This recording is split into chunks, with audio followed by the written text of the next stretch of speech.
que a palavra que o Espírito Santo ministrou essa noite encontra-se no livro de Lucas, capítulo 9, versículo 57. Quem trouxe a sua Bíblia, vou dar um tempinho para vocês abrirem, e quem não trouxe vai acompanhar pelo telão. Lucas 9:57, já até está no telão. Vou dar início à leitura.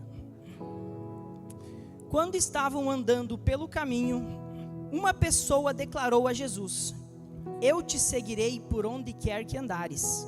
Mas Jesus lhe replicou: as raposas têm suas tocas, as aves do céu têm seus ninhos, mas o Filho do Homem não tem onde repousar sua cabeça.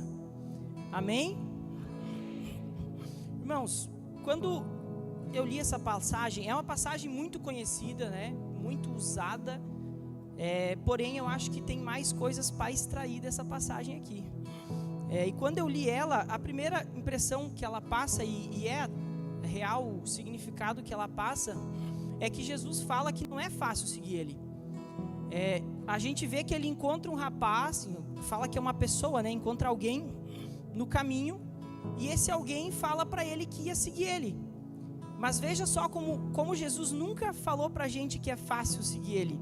Porque ele falou para o rapaz que as raposas têm suas tocas para dormir. O passarinho que está no céu solto tem um ninho para dormir à noite. Mas o Filho do Homem, ou seja, ele nesse momento, não tem onde repousar a sua cabeça. Ele está falando dele mesmo nesse momento. Ele está falando porque ele se encontrava no momento onde ele estava indo de cidade em cidade pregando a palavra, cumprindo com o seu ministério. E muitas vezes ele não tinha onde dormir mesmo. Muitas vezes ele não tinha onde repousar a sua cabeça. E essa é a essência que passa para a gente. E inicialmente quando eu li essa passagem, essa primeira percepção que me trouxe, que me veio na cabeça, né, a respeito do batismo que aconteceu recentemente. Porque já foi mencionado várias vezes, o pastor Ronaldo já mencionou o que significa em si o batismo, todos estão conscientes, mas vale frisar. Porque o batismo, quando a gente se batiza nas águas, a gente está aceitando Jesus como nosso Salvador, a gente está dizendo para Ele: Senhor, eu vou te seguir. Igual esse rapaz falou: eu vou te seguir. Aí Jesus olha para ele e fala isso: ei, calma aí, pensa bem antes de me seguir, porque não é fácil me seguir. Você vai ter que ter renúncia para me seguir. Não é que Jesus não quer que siga, Jesus quer que siga, só que tem que ter renúncia. Tem que ter renúncia, tem que ter busca. A gente tem que abrir mão de muita coisa para seguir. Para estar aqui essa noite, eu sei que muitos abriram mão de muitas coisas. Hoje é feriado. Tem gente que abriu mão de estar na casa de um amigo fazendo festa, que abriu mão de estar fazendo qualquer outra coisa mais divertida para a carne, para escolher estar aqui na presença do Senhor. E vamos dar um glória a Deus por isso. Glória a Deus a todos vocês que estão aqui essa noite. Mas uma passagem, uma coisa que me chamou, que me brilhou o olho quando eu li essa passagem, quando eu falei que dá para extrair um pouquinho mais dela, que quando Jesus fala assim que é difícil seguir Ele e que Ele não tem um local para repousar a sua cabeça, que me fez pensar: Jesus era Filho de Deus, não era? Jesus, sendo homem, Filho de Deus, eu comecei a pensar assim: poxa, se o Filho de Deus não tem onde repousar a minha cabeça, o que eu estou pedindo para Deus? Às vezes a gente faz oração assim: Senhor, me dá dinheiro, Senhor, me ajuda a pagar essa conta, Senhor, me dá um carro novo, uma casa nova. O que eu estou pedindo para Deus? Se o Filho de Deus, que era o Filho de Deus, não tinha onde repousar a sua cabeça, e eu aqui pedindo bens materiais para Ele. O que me fez lembrar que quem oferece bens materiais é Jesus. Em algum momento na Bíblia fez pensar assim: tá, Jesus não tinha nada. Em algum momento ele ofereceu bens materiais pra gente na Bíblia? Vocês lembram? Em algum momento? Não, ele não oferece bens materiais. Sabe quem oferece bens materiais? É o Satanás. Ele que oferece bens materiais pra gente. Ele que oferece o dinheiro, ele que oferece essas coisas. E para trazer na palavra isso, a gente vai ler Lucas capítulo 4, versículo 5. Lucas 4, 5. Se não puder posicionar no telão pra gente. para contextualizar na palavra essa passagem. Glória a Deus. Está indo, eu acho. Acho que o inimigo está travando o computador, hein? Eu vou ler aqui na minha Bíblia, tá? Para vocês. Lucas 4:5 diz assim: Então o diabo o levou para um lugar muito alto e lhe mostrou em uma fração de tempo todos os reinos do mundo, os reinos desse mundo. O diabo levou Jesus para um local alto e em visões curtas mostrou para Jesus os reinos do mundo, daqui, da terra.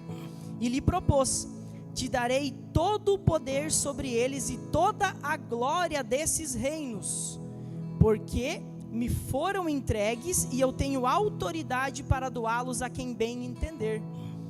O diabo é que promete bem material. Então muitas vezes a gente pede, eu sei que isso é forte falar, é uma espadada, às vezes vai machucar, mas é a palavra que está falando, não sou eu, tá? Está escrito aqui, é a palavra de Deus que fala, que é o Satanás que oferece bens materiais. Então o que essa passagem chamou para minha atenção, que é para a gente cuidar o que a gente pede para Deus. Porque a gente não deve pedir bens materiais, porque Deus não prometeu bens materiais. Quando eu falei que Jesus não tinha nada, eu quero que vocês puxem uma reflexão comigo. Quando Jesus nasceu, a manjedoura era dele? Não. Quando ele entrou lá no Ramos, o burrinho que ele estava montado era dele? Não, era emprestado. Tudo de Jesus era emprestado. E a gente querendo bens materiais, sendo que tudo de Jesus era emprestado, irmãos. A cruz que ele carregou não era dele. A cruz que ele carregou era minha e era tua também, gente. Vocês já pensaram que a cruz que ele carregou não era nem dele? Nem a cruz não era dele, nada era dele. Jesus não acumulou nenhuma riqueza, sendo filho de Deus. E para poder trazer o contexto para vocês, tentar ser mais breve, por que eu falo, não peçam dinheiro para Deus, bens materiais. O que eu devo pedir então para Deus? Você deve pedir coisas que são celestiais para Deus, coisas do reino celestial. Igual, eu não vou ler, mas igual fala em Mateus 6,19, fala que a gente não deve pedir, não deve acumular riquezas na terra, deve acumular riquezas, tesouros no céu. Então, o que são os tesouros nos céus? Não estou dizendo que não é para ter dinheiro, não é para ter casona, não é para viajar. Eu estou dizendo que é a forma que a gente pede. Eu estou me colocando nesse lugar, é a forma que a gente pede. A gente deve pedir, a gente quer uma prosperidade de dinheiro, de bens na nossa vida. Pede discernimento, pede saúde na tua família, pede disposição para você ir trabalhar, pede estratégia para o teu negócio, pede esse tipo de coisa, que isso Deus vai te dar. Isso são frutos que vão te levar para o céu, são frutos lá do céu, não são frutos da terra. Amém? E eu quero encerrar só lendo algo que eu hoje, enquanto eu montava essa pregação, eu rabisquei uns negócios, eu quero ler para vocês. Seguir Jesus nunca foi sobre conforto, sempre foi sobre propósito. Ele não prometeu carro, nem fama, nem dinheiro e nem facilidade. Ele prometeu cruz, renúncia e transformação. Não busque o que não busque que o mundo pode te dar. Busque o que o céu pode te entregar. Viva aquilo que é eterno. Quem segue Jesus e entende o conceito de renúncia, entende o verdadeiro sentido da vida. Amém? Glória a Deus, irmãos. Vamos ficar de pé e vamos dar uma salva de palmas para Jesus, por favor.